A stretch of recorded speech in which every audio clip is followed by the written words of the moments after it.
नमस्कार दोस्तों, आप सभी का स्वागत है हमारे इस आदिसागर यूट्यूब चैनल में। जय श्री कृष्ण मित्रों, आज की इस वीडियो में हम आपको बताएंगे कि किस श्राप के कारण कलयुग के पति पत्नी एक दूसरे से प्रेम नहीं करते हैं, जिसके कारण पत्नी अपने पति को छोड़कर दूसरे पुरुषों से संबंध बनाती है और इसी कारण से पति पत्नी के रिश्ते में दरार पैदा होती है और उनका जीवन दुखमय हो जाता है। आजकल के पति पत्नी एक दूसरे से बिल्कुल भी संतुष्ट नहीं रहते हैं, जिसके कारण वह एक दूसरे को धोखा देकर किसी पराये पुरुष अथवा पराये स्त्री से संबंध बनाते हैं, जिससे उनके जीवन में हमेशा कलेश होता रहता है और उनका जीवन अत्यंत दुखों से भर जाता है। मित्रों, एक बार फिर से आप सभी का स्वागत है आपके प्रिय चैनल प्राचीन जानकारी में। दोस्तों, अगर आप भी भगवान श्री कृष्ण के सच्चे भक्त हैं तो इस वीडियो को जरूर लाइक कर दीजिए। मित्रों, क्यों आजकल के पति पत्नी एक दूसरे से संतुष्ट नहीं रहते हैं और वे एक दूसरे को धोखा देकर किसी दूसरे से संबंध बनाने लगते हैं, जिसके कारण उनके रिश्ते में दुख के कई द्वार खुल जाते हैं। मित्रों, इन प्रश्नों का उत्तर हम आपको एक अत्यंत महत्वपूर्ण कथा के माध्यम से देंगे। मित्रों, आप सभी से निवेदन है कि आप इस कथा को शुरू से लेकर अंत तक अवश्य सुने और जो भी इस कथा को पूरा शुरू से लेकर अंत तक सुनता है, भगवान कृष्ण की कृपा उसके ऊपर सदैव बनी रहती है। मित्रों, मैं आपको कथा सुनाना प्रारंभ करता हूं। मित्रों, एक बार भगवान श्री कृष्ण अपने सिंहासन पर विराजमान थे। तभी वहां पर अचानक से नारायण का जाप करते हुए नारद जी भगवान कृष्ण जी के पास प्रकट हो जाते हैं। फिर नारद जी भगवान श्री कृष्ण को प्रणाम करते हैं। तब भगवान श्री कृष्ण नारद जी से कहते हैं, हे नारद जी, आज आप अचानक से हमारे पास किस कारण से पधारे हैं? लगता है कि आज फिर से आपके चंचल मन में किसी प्रश्न ने अपना आवरण बना लिया है। भगवान कृष्ण जी की बात सुनकर नारद जी भगवान कृष्ण जी से कहते हैं, हे प्रभु, आपने सत्य ही कहा। आज मेरे मन में एक विचित्र प्रश्न उठ रहा है। आज जब मैं पृथ्वी लोक का भ्रमण कर रहा था, तब मैंने देखा कि एक विवाहित पति पत्नी कुछ दिनों तक तो एक दूसरे से प्रेम करते रहे, लेकिन विवाह के कुछ दिनों बाद वे पति और पत्नी एक दूसरे से संतुष्ट ना होकर छुपकर पराई स्त्री और पराये पुरुष के साथ संबंध बना रहे थे। आज के पति पत्नी एक दूसरे से बिल्कुल भी संतुष्ट नहीं रहते हैं, जिसके कारण वह एक दूसरे को धोखा देकर किसी पराये पुरुष अथवा पराये स्त्री से संबंध बनाते हैं, जिसके कारण मेरे मन में एक प्रश्न ने अपना विकराल रूप धारण कर लिया। और मेरा वह प्रश्न है कि किस श्राप के कारण कलयुग के पति पत्नी एक दूसरे से संतुष्ट नहीं रहते हैं, वे एक दूसरे से प्रेम क्यों नहीं करते हैं? तब भगवान श्री कृष्ण नारद जी से कहते हैं, हे नारद जी, आज आपने मनुष्यों के कल्याण हेतु बहुत ही महत्वपूर्ण प्रश्न किया है, क्योंकि यह प्रश्न इतना महत्वपूर्ण है जितना कि किसी भूखे व्यक्ति के लिए भोजन होता है। इसलिए हम आपको आपके इस प्रश्न का उत्तर एक महत्वपूर्ण कथा के माध्यम से देना चाहते हैं, लेकिन आपको इस कथा को शुरू से लेकर अंत तक पूरा सुनना होगा, क्योंकि आधी अधूरी बात से आधे अधूरे ज्ञान की प्राप्ति होती है। भगवान श्री कृष्ण की बात सुनकर नारद जी भगवान श्री कृष्ण से कहते हैं, हे प्रभु, मैं आपको विश्वास दिलाता हूं कि मैं इस कथा को शुरू से लेकर अंत तक पूरा अवश्य सुनूंगा और इस कथा को समस्त देवलोक में भी विख्यात करूंगा। मित्रों, भगवान श्री कृष्ण नारद जी से कहते हैं, हे नारद, एक समय की बात है, किसी नगर में सौरभ नाम का एक लड़का रहता था। वह बहुत ही सुंदर था और वह धीरे धीरे जवानी की पहली सीढ़ी पर पहला कदम रख चुका था, जिसकी वजह से अब सौरभ युवा होने लगा था। और यह तो आप सभी लोग अच्छी तरह से जानते ही होंगे कि यह अवस्था कितनी राढ़कता से भरी होती है। इस अवस्था में मन सुंदर सुंदर मनुष्य काया की ओर आकर्षित होता रहता है। ऐसा ही हाल सौरभ का भी था। वह जब किसी लड़की को देखता था तो उसका मन उसके वश में नहीं रहता था, जिससे वह उस स्त्री पर अपना मन खो बैठता था। उसके साथ वासना और भोग करने के लिए व्याकुल रहने लगता था। फिर एक दिन उसके पिता ने अपने मन में सोचा कि अब मेरा पुत्र युवा हो गया है, इसलिए मुझे उसका विवाह कर देना चाहिए। उसके बाद सौरभ के पिता ने स्वयं ही सौरभ के लिए एक अच्छी सी कन्या देखकर उसका विवाह कर दिया। सौरभ की पत्नी का नाम सीमा था और सौरभ से बहुत प्रेम करती थी, लेकिन सौरभ सिर्फ अपनी पत्नी सीमा के रूप सौंदर्य से प्रेम करता था। उसकी पत्नी उसका बहुत ही अच्छी तरह से देखभाल करती थी, इसीलिए वह भी अपनी पत्नी से बहुत प्रेम करता था। लेकिन एक दिन की बात है, सौरभ की पत्नी बाजार से सब्जियां लाने के लिए गई हुई थी कि तभी अचानक से उसके सामने से आ रही बैलगाड़ी के द्वारा धक्का लग जाने के कारण वह जमीन पर गिर जाती है, जिससे उसके चेहरे पर एक बहुत बड़ी चोट लग जाती है और उसका चेहरा खराब हो जाता है। फिर जब सौरभ की पत्नी वापस घर पहुंचती है, तब सौरभ यह दृश्य देखकर बड़े ही आश्चर्य में पड़ जाता है और अपनी पत्नी से पूछते हुए कहता है, अरे तुम्हें यह क्या हो गया है? तुम्हारा चेहरा तो बिल्कुल खराब हो गया है, चलो तुम्हारा इलाज करवा देता हूं। फिर सौरभ अपने नगर के एक वैद्य के पास अपनी पत्नी के चेहरे का इलाज करवाता है।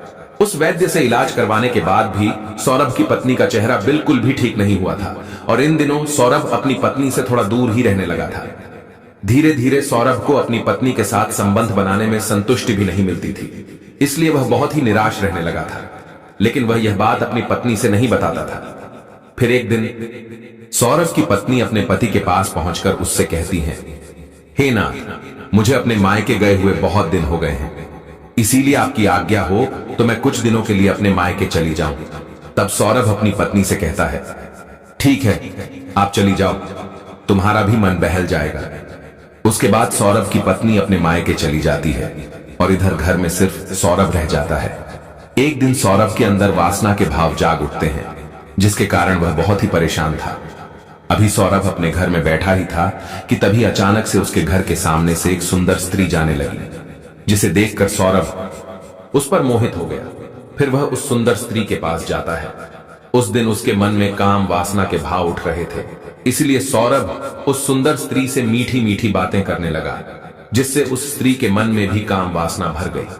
फिर वे दोनों एक कमरे में जाकर भोग विलास करने लगे, लेकिन अभी भी सौरभ का मन संतुष्ट नहीं हुआ।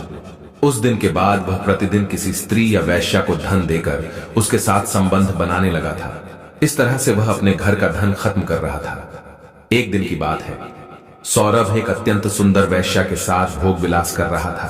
तभी अचानक से सौरभ की पत्नी सीमा अपने मायके से लौट आती है तो वह देखती है कि घर के द्वार खुले हैं, इसलिए वह सीधे घर के अंदर चली जाती है। तो अंदर का सारा दृश्य देखकर वह बहुत ही क्रोधित हो जाती है और अपने पति से क्रोधित होकर पूछते हुए कहती है, भला मेरे प्रेम में ऐसी किस बात की कमी रह गई जिसके कारण आपको यह कदम उठाना पड़ा?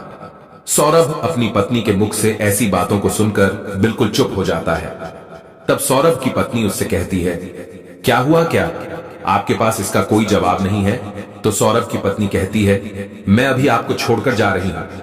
सौरभ से इतना कहकर उसकी पत्नी उसे छोड़कर घर से बाहर निकल जाती है। सौरभ अपनी पत्नी को रोकने का बहुत प्रयास करता है, लेकिन उसकी पत्नी सीमा उसे छोड़कर अपने मायके तरफ जाने लगती है और उसे अपने मायके जाने के लिए एक घने वन से गुजरना पड़ता था। वह मन ही मन बहुत ही दुखी थी। सौरभ की पत्नी सीमा अब भी उस वन से होकर अपने मायके की तरफ जा ही थी कि तभी अचानक से वह देखती है कि एक साधु अपनी कुटिया के समीप स्थित एक वृक्ष के नीचे बैठकर ध्यान साधना में लीन है। यह देखकर सीमा उस साधु के पास पहुंच जाती है और उनके सामने अपने दोनों हाथों को जोड़कर बैठ जाती है। फिर उसके कुछ देर बाद जब वह साधु अपनी आंखें खोलता है तो वह देखता है उसके सामने एक अत्यंत कुरूप स्त्री अपने दोनों हाथों को जोड़कर बैठी हुई है। तब वह साधु सीमा से कहता है कि हे पुत्री, तुम कौन हो और तुम किस की प्रयोजन से मेरे पास आई हो? उस साधु की बात सुनकर सीमा उस साधु से कहती है, हे विप्र, मैं एक अभाग्न हूं। मेरा विवाह सौरभ नाम के एक युवक से हुआ है और मैं उसके साथ इस नगर में ही रहती थी। सब कुछ अच्छी तरह से चल रहा था, लेकिन एक दिन मैं घर के लिए कुछ सामान लेने के लिए बाजार गई हुई थी और रास्ते में खड़ी हुई थी। तभी अचानक से एक बैलगाड़ी ने मुझे पीछे से बहुत ही जोर की ठोकर मारी, जिसके कारण मैं जमीन पर गिर गई और मेरे चेहरे पर एक बहुत बड़ा घाव हो गया। फिर जब मैं घर गई तो मेरे पति ने मुझसे पूछा कि यह क्या हो गया, तो मैंने जवाब देते हुए अपने पति को पूरी बात बता दी। मेरी बात सुनकर मेरे पति ने मेरे चेहरे का इलाज करवाया, लेकिन उस समय मुझे अपने पति का व्यवहार कुछ अजीब सा महसूस होने लगा था, क्योंकि वह मुझसे बात ही नहीं करता था और पता नहीं किस सोच में खोया रहता था। फिर एक दिन मैंने अपने पति से कहा कि मैं बहुत दिनों से अपने मायके नहीं गई हूं, क्या मैं अपने मायके जा सकती हूं और क्या आप भी मेरे साथ मायके चल सकते हैं? तब उन्होंने मेरे साथ मायके चलने से बिल्कुल इनकार कर दिया था और कहा कि तुम ही चली जाओ, मेरा मन नहीं है। उसके बाद मैं अपने घर चली गई और अपनी माँ से मिलकर कुछ दिनों के बाद वापस घर लौट आई। तब मैंने देखा कि वे किसी दूसरी स्त्री के साथ संबंध बना रहे हैं, जिसकी वजह से मैं उनसे झगड़कर और उनसे रुष्ट होकर इस वन की तरफ आ गई। फिर आपको ध्यान साधना करते हुए देखकर आपके पास एक प्रश्न पूछने के लिए आ गई। उसके बाद वह साधु अपनी आंखें बंद कर लेते हैं और सीमा के जीवन में घटित सभी घटनाओं का दृश्य देख लेते हैं और उससे कहते हैं, हे पुत्री, तुम्हारे साथ सच में बहुत बुरा हुआ। पूछो, तुम मुझसे क्या प्रश्न पूछना चाहती हो? मैं तुम्हें तुम्हारे सभी प्रश्नों के उत्तर अवश्य दूंगा। तब सीमा उस साधु से कहती है, हे विप्र, मेरा वह प्रश्न है कि किस श्राप के कारण पति पत्नी एक दूसरे से संतुष्ट नहीं रहते हैं? वे एक दूसरे से प्रेम क्यों नहीं करते हैं? सीमा की बात सुनकर वह साधु सीमा से कहता है, हे पुत्री, यह तुमने बहुत ही महत्वपूर्ण प्रश्न किया है, लेकिन मैं तुमको तुम्हारे इस प्रश्न का उत्तर एक अत्यंत महत्वपूर्ण कथा सुनाकर देना चाहता हूं, इसलिए तुम्हें इस कथा को शुरू से लेकर अंत तक पूरा सुनना होगा। तब सीमा उस साधु से कहती है, हे विप्र, मैं आपको विश्वास दिलाती हूं कि मैं इस कथा को शुरू से लेकर अंत तक पूरा अवश्य सुनूंगी। वह साधु सीमा से कहता है, हे पुत्री, किसी नगर में कैलाश नाम का राजा रहता था। उसने अपने मन में सोचा कि चलो आज शिकार करने के लिए वन चलते हैं, क्योंकि बहुत दिन हो गए हैं किसी जीव का शिकार किए हुए। अपने मन में ऐसा सोचकर राजा कैलाश शिकार करने के लिए अपने घोड़े पर सवार होकर और अपने कंधों पर धनुष बाण लेकर एक वन की तरफ चले जाते हैं। फिर उस वन में पहुंचकर वे अपने शिकार की तलाश करने लगते हैं और तभी अचानक से उनकी दृष्टि एक भालू पर पड़ी जो एक सरोवर में पानी पी रहा था। तब राजा कैलाश उस भालू का शिकार करने के लिए चुपके चुपके से उस भालू के पास एक झाड़ी में छिप जाते हैं। उसके बाद उन्होंने अपने हाथ में धनुष पकड़कर उसमें एक बाण डालकर सरोवर में पानी पी रहे उस भालू के ऊपर बाण चला देते हैं, लेकिन वह भालू राजा कैलाश के उस बाण से बच गया और वहां से भागने लगा। फिर राजा कैलाश भी उस भालू का पीछा करते हुए उसके पीछे पीछे चलने लगे। अभी राजा कैलाश उस भालू के पीछे दौड़ते हुए उसका पीछा कर ही रहे थे कि वे उस भालू का पीछा करते हुए एक महर्षि जी के आश्रम के सामने पहुंच जाते हैं और वह भालू बहुत दूर भाग जाता है। तब यह दृश्य देखकर एक आर्षी राजा कैलाश के ऊपर बहुत ही क्रोधित हो जाते हैं और राजा कैलाश से क्रोधित होकर कहते हैं, हे राजन, इस वन में किसी भी प्राणी का शिकार करना वर्जित है, इसलिए आप इस वन में किसी भी प्राणी का शिकार नहीं कर सकते हैं, क्योंकि यह हमारे गुरु का आदेश है। फिर राजा कैलाश ने उस आर्षी की बात सुनकर उस वन में शिकार न करने का निर्णय लिया और उस आर्ष को वचन देते हुए कहते हैं कि हे महात्मा, मैं आपको यह वचन देता हूं कि मैं आज से कभी भी इस वन में शिकार करने के लिए नहीं आऊंगा। उस आर्ष से इतना कहकर राजा कैलाश निराश होकर अपने रथ की तरफ जाने लगते हैं। तभी राजा कैलाश को निराश होकर जाते हुए देखकर वे आर्ष उन्हें आश्रम के अंदर आने के लिए आदर पूर्वक कहते हैं कि हे राजन, आप अंदर आइए। आप इस वन में कहां प्रतिदिन आते हैं, इसलिए आप अंदर आइए। थोड़ा सा भोजन इस तुच्छ मनुष्य के घर का भी खा लीजिए और आप बहुत थके हुए भी लग रहे हैं। राजा कैलाश उस अर्ष के इस आदर पूर्वक व्यवहार को देखकर बहुत ही प्रसन्न हो गए, इसलिए वे उस अर्ष की इस बात को टाल भी नहीं सके और उस आश्रम के अंदर चले गए।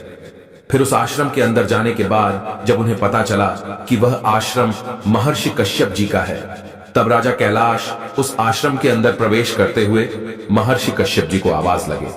तब राजा कैलाश की आवाज सुनकर उस कुटिया के अंदर से एक अत्यंत सुंदर मन को मोहने वाली युवा कन्या राजा कैलाश के सामने आकर खड़ी हो गई, जिसका नाम कोमल था, जिसे देखकर राजा कैलाश उस युवती पर अत्यंत मोहित हो जाते हैं। फिर कोमल प्रत्येक अतिथियों की तरह राजा कैलाश का भी अच्छी तरह से अतिथि सत्कार करते हुए उनका स्वागत करती है और राजा कैलाश से कहती है, हे राजन पिताजी, तो अभी तीर्थ यात्रा पर गए हुए हैं, लेकिन आपका स्वागत है।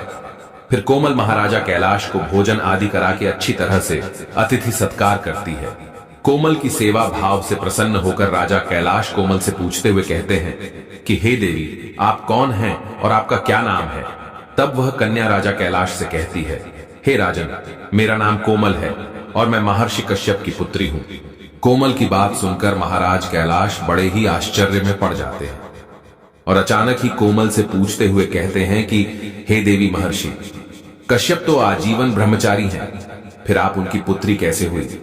राजा कैलाश की ऐसी दुविधा को देखकर कोमल ने उन्हें अपने अभागी जीवन गाथा को और स्वयं के माता पिता की सत्यता से अवगत कराते हुए कहती है, हे राजन, वास्तव में मैं महर्षि विश्वामित्र और स्वर्ग की अप्सरा मेनका की पुत्री हूं।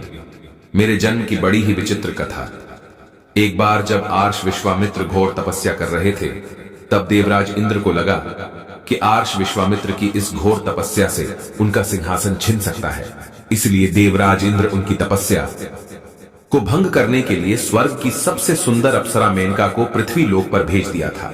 फिर मेनका आर्ष विश्वामित्र के सामने नृत्य करने लगी थी, जिससे महर्षि विश्वामित्र की तपस्या भंग हो गई थी। लेकिन जब आर्ष मित्र ने अपनी आंखें खोली तो वे मेनका को अपने सामने नृत्य करते हुए देखकर उनके यवन पर मुग्ध हो गए थे, जिससे उनके मन में काम भाव उठने लगे थे।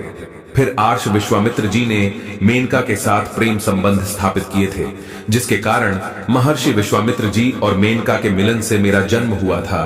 किंतु मेरे माता पिता ने मेरा पालन पोषण नहीं किया, क्योंकि मेरी माता को इस बात का भय था कि कहीं मुनि विश्वामित्र उन्हें मुझे पालते हुए देखकर कोई श्राप देकर भस्म ना कर दे। इसलिए उन्होंने मेरा परित्याग कर दिया और मेरे पिता विश्वामित्र जी ने भी मेरा पालन पोषण नहीं किया। शायद उन्हें भी इस बात का भय था कि अगर कोई उन्हें मुझे पालते हुए देख लेगा तो क्या कहेगा, यह किसकी पुत्री है, इसकी माता कौन है। शायद इसीलिए उन्होंने ऐसा किया। फिर मेरी माता मुझे एक वन में अकेला छोड़कर वापस स्वर्ग लोक चली गई। तब उस वन के कुछ शकुंत पक्षियों ने मेरे प्राण बचा लिया। फिर एक दिन की बात है, महर्षि कश्यप उसी मार्ग से गुजर रहे थे। तब उन्होंने मुझे देखकर अपनी गोद में उठा लिया। उसके बाद उन्होंने मुझे अपनी पुत्री के रूप में गोद ले लिया। कोमल राजा कैलाश से कहती हैं, हे राजन, धर्मशास्त्र के अनुसार जन्म देने वाला पालन पोषण करने वाला